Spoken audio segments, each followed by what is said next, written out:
Hey, Witch Doctor, give us the magic words! Dave, snap out of it. Oh, huh? What? We have a video to do, cameras. Oh yeah, let's do an Adventures League legal character build for 5th edition Dungeons & Dragons, The Witch Doctor.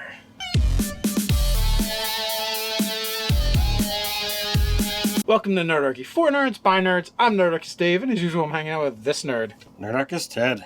Hey, maybe it's your first time visiting Ted's Basement. It's a place where we like to discuss news, views, and homebrews for 5th edition Dungeons & Dragons. Sometimes we even talk about other role-playing games. So if you don't want to miss a single video, don't forget to hit that subscribe button and attune to that notification bell. I think this one came in as a video request. I forget if it was on Facebook or our page over there or one of the patrons, but someone's like, hey, I think it'd be cool if you guys did a Witch Doctor video. And I was like, you know what? Yeah, I would. Witch Doctor used to be like an NPC class that you could use back in 3rd edition, I think. And it was kind of a lot of fun to like use to flavor your more bestial races. Monstrous races. Going shamanistic, I think there's a lot of fun things that you can do with that, ye old Witch Doctor. I like, the cool masks and stuff that they sometimes, are depicted with. So I think, building this kind of thing in D&D can be a lot of fun. Yeah, but not only is it's not just that it's shamanistic, but it's always got like a little bit more of a spookier bent to it, or it's, they have more of an off, maybe even a little bit crazy vibe to them than your typical shamans. Yeah, I would agree with that. So where are we thinking to go race-wise? There is a ton of races that jump right out. You have your goblins, your bugbears, your humans, kobolds, your orcs, your half-orcs. There's also lizard folk. I wouldn't want to push those aside. There's minotaurs, centaurs. So I think any of those could wind up working for this. Heck, you even have Aarakocra and shifters. Obviously, the Witch Doctor is going to be some kind of spellcaster. So what do we have as options to choose from if we go down this road? I feel like any caster would actually work for the Witch Doctor, because really what you're talking about is the theme, right? So, definitely your warlock fits right in there, your sorcerer, but I could see the wizard, I could see the cleric being themed that way. Heck, I could even see a bard that kind of sings to the spirits being used as well. So I feel like you could probably go with any kind of these casters. Let us not forget Druid. All right, so if we've got, race options, class options, I guess we have to, ask what kind of backgrounds would we see fitting for this kind of character? All right, so you've got Haunted One, you've got Hermit, you've got Noble, you've got Outlander. Noble's a little bit of a stretch, but it's the idea that you're someone that has clout or prestige from your society. And the Witch Doctor might just be that. So you're noble in a tribal setting. Yes, and that might even be a variant to be made up. Like maybe even like is the dungeon master with this character, like they don't have the normal clout that nobles tend to have with other nobles, but maybe they have it with tribal societies instead. I think that would be cool, and that could be something that we could certainly make up. Absolutely. But before we get any further, there is one common denominator we're going to have to tackle no matter what, and that is spells. But before we get into spells, we should talk about our sponsor from the Deck of Many and their animated spells. They have animated spell cards. These things are so much fun. They're great. You've got a full deck sitting here. So this is the animated deck of cantrips, and the cool, was it lenticular, I believe is the word to show that the animation on the cards. Each one requires a varied number of artistic rendering to show the actual movement. And I enjoy playing with these things. The spell cards are great regardless of where you go, because it's got the image on one side and then everything you need to know on the back. So you don't need to have anything else set up. You could just flip through your deck of cards, pull out the spells that you're going to prepare, have them in front of you or with your character sheet, so you can decide, okay, well, I need to go, cast the spell. Oh, what was the range again? Oh, let me check that out. Oh, it's 60 feet.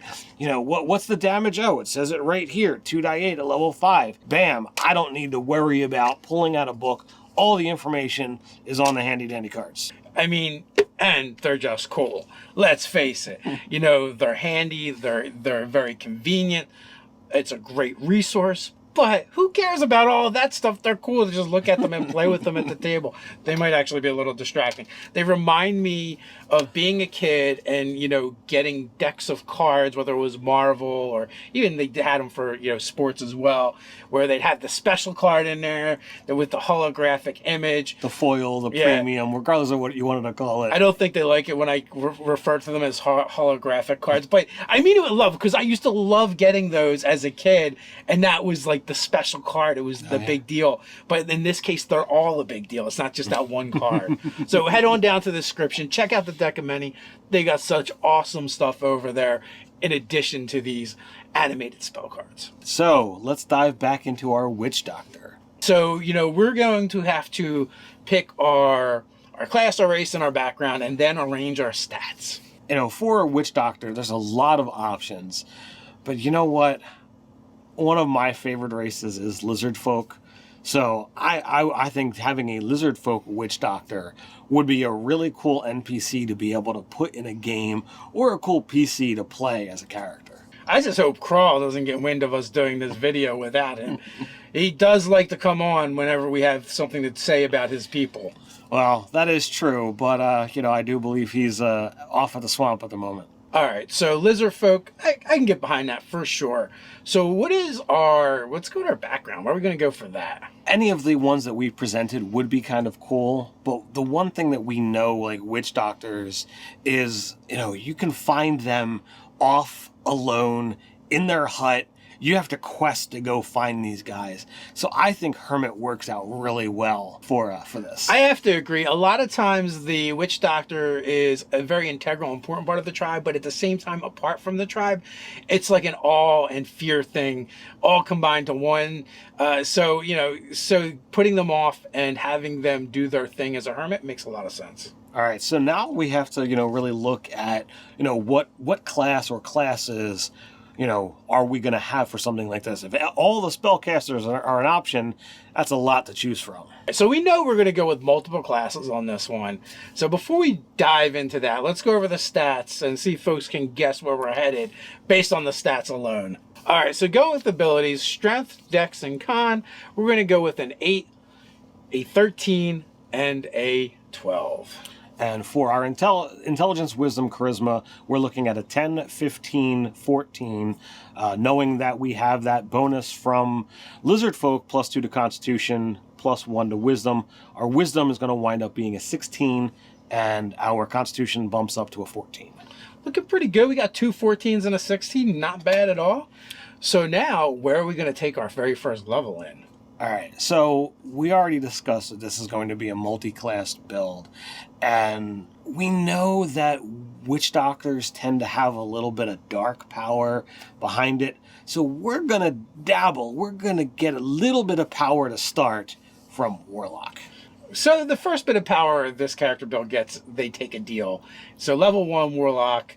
So what are we looking at so far? What have we gotten from our race, background, and class options? So from our Lizard Folk, we're going to get a couple of skills, nature and survival, and then we're also going to get Cunning Artisan, the ability to make stuff from our essentially fallen prey. Now we're a Lizard Folk, so we're going to get natural armor, the ability to hold our breath, and Hungry Jaws.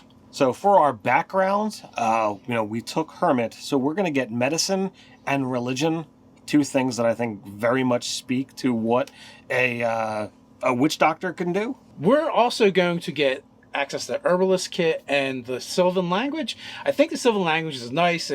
Fey creatures are kind of like spirits of nature. They're communicating with spirits. All this kind of works really nicely to be like, hey, this person could actually care for the tribe as well, even if they're a little put off about by them.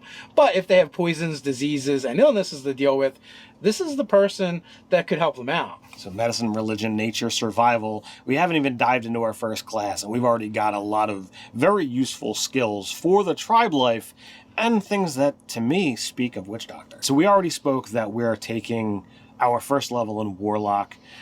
So this seems, while our intelligence is low, we've taken a lot of knowledge-based things because this is what witch doctors are known for. They're known to have the information. So from our warlock skills, we're going to take Arcana and History, and when we sit and get into our pact, we are actually going to choose Archfey.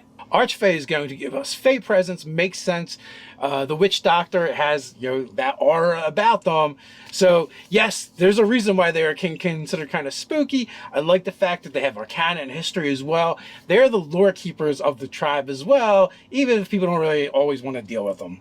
All right, so from here, we're actually going to leap over into another Charisma caster, and for that we're going to take Sorcerer. So we're going to go with 4 levels of Sorcerer at this point in time. We know that Witch Doctors tend to be, kind of wild and crazy. So with that, we're going to take Wild Magic. And over those 4 levels, we're going to get access to Meta Magic. We're going to take Extend and Twin so that we can be able to kind of get more of our witch doctory stuff out there in a way that, is meaningful to us. We're also going to get our first ASI, and that's going to be a +2 to Charisma. So now we have a 14 and 2 16s as, kind of our high stats. So we still have that mysterious 16 hanging out there that we don't know why we have in Wisdom yet. All right, so why are we so knowledgeable about Wisdom here, Dave? Because for level 6th and 7th, we're actually going to take them in Druid. And we're going to go with Circle of the Land Swamp because that's where this Witch Doctor lives. So that 7th level, we're going to get access to Wild Shape. And now we're going to get even more spooky because, now you've got the ability to turn into, creatures and exist, in your, animalistic form for a little while and be able to spy on things and be around and kind of appear out of nowhere, kind of literally. So now we're just going to go into 2 more levels of Sorcerer, and actually that's going to be it for Sorcerer. We're done. We actually don't ever go back to Warlock again. From here on out, there's going to be one theme and one theme only. So with that last level of Sorcerer, we're actually going to get Bend Luck, which is a way of, when the dice are not going your way, you've got the ability to kind of try again or pull it back. And this is another, aspect of the Witch Doctor of like weaving fates and what have you. So I feel it's very apropos. But you said we've got one path left to take for the rest of the year. What are we looking at? So from here on out, from 10th level all the way up to 20th, it's going to be all Druid. We are going to get 3 ASIs. The first one is going to be in Wisdom, the second one in Charisma, and the third one is going to be Wisdom again, just +2s to jack up those stats for us. So this will finish us out with a 20 Wisdom and an 18 Charisma, pretty potent, wise and powerfully presence character that you can be able to have with this lizard folk. I think it's kind of cool. I think you get a lot of options. Tying more in with that druid, you get a lot of really witch doctory type powers as a druid of the land, as well as spells that they have access to. You combine that with the sorceress abilities and that little bit of dabble with warlock.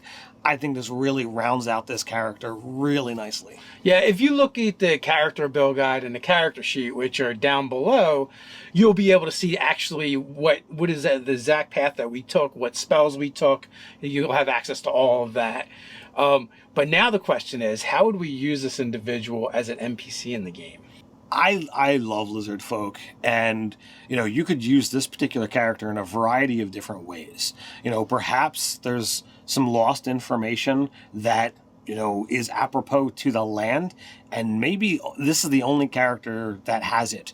But they're a little wild, they're a little crazy. You're going to have to persuade them, you're going to have to do something for them, and you're going to have to deal with them because they might be a little off. They've got, sorceress wild magic flowing through their body. They've got another voice of the forest that's talking to them that, nobody else sees but them, but, they're a warlock, so it's there. And, they might choose to spend some of their time as just an animal. So you might have to literally find out what creature is really there just to be able to have that first conversation.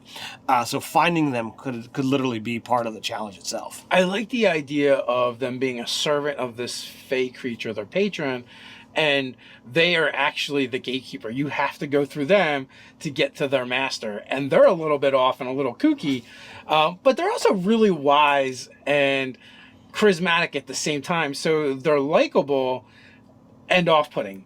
But, you know, and they seem a little addled all the time, but they're actually very wise. Well, I mean, you could make this, you know, a similar correlation when you first see Yoda in Empire Strikes Back. He's acting like a wacko as a test. So you could totally make the same kind of thing with this, where they might come across as very crazy, very insane, when legitimately it's a test. Let's see how you handle pressure. How do you handle stress? Like, it could be fun. And I was exactly thinking that as well, the whole Yoda vibe. But, or maybe there are gatekeepers, like they guard a portal or gateway to this other realm, and the only way to get there is by getting their permission to go through. They could be lore keepers, like you said. Like maybe the king in a far-off kingdom is dying from some illness, and this particular character is the only one that knows how to make the antidote. You know, that's a really cool thing. It could very well just be, you know, a protector of the land, and it doesn't have any care. It doesn't want people going through its swamp. So you can, you know, you could have this as your, you know, staple caster, you know, in a combat with other lizard folk, and he's there to kind of thwart you. But, you know, my mind is reeling back on this whole idea of gatekeeper. You know, what if he controls the passage into, you know, the land of the Fae, you know, and, you know, you do have to pass by or convince to get access to, you know, that world. That is absolutely valid. And then you could go with the tried and true. This is the advisor to a lizard king, the monster lizard king or queen, who leads a tribe of lizard folk and is warlike, and they're beginning to rampage across the land, and you're going to have to deal with this individual on the battlefield. Like you said, they're bolstering their allies, they're bolstering the lizard king, and, you know, maybe even doing druid things that your players like to do, you know, like cast call lightning and then wild shape into something small and innocuous, so they don't even know where the lightning bolts are coming from. They're just getting peppered with them. You know, it's a lot of fun things that you can do. Like, what happens, like, okay, well, you know, what if there is a multitude of bats, rats, what have you, that are just around the battlefield or around the swamp, and it wild shapes and just joins the cluster? Like, okay, you know, the lightning's coming down, it's, you know, flame strikes are there, what have you, and meanwhile, it's just chilling out, be like, yeah, you know, you don't know which one I am. But the question is, would you use this in your game? Would you play this as a character? We have a place we can discuss that. That is down in the comments below. On your way down there, don't forget to check out that character sheet as well as the character build guide. Before we leave, let me invite you to join Nerdarchy, the adventuring party, over on Patreon. What can I expect over there, Ted? We're creating products for 5th edition Dungeons & Dragons that both players and DMs alike can drop right into their game. We do monthly giveaways, and our patrons are automatically entered. We do weekly hangouts with our patrons and more. So quest on down to the description. Join the Nerdarchy adventuring party on Patreon. Until next time. Stay nerdy.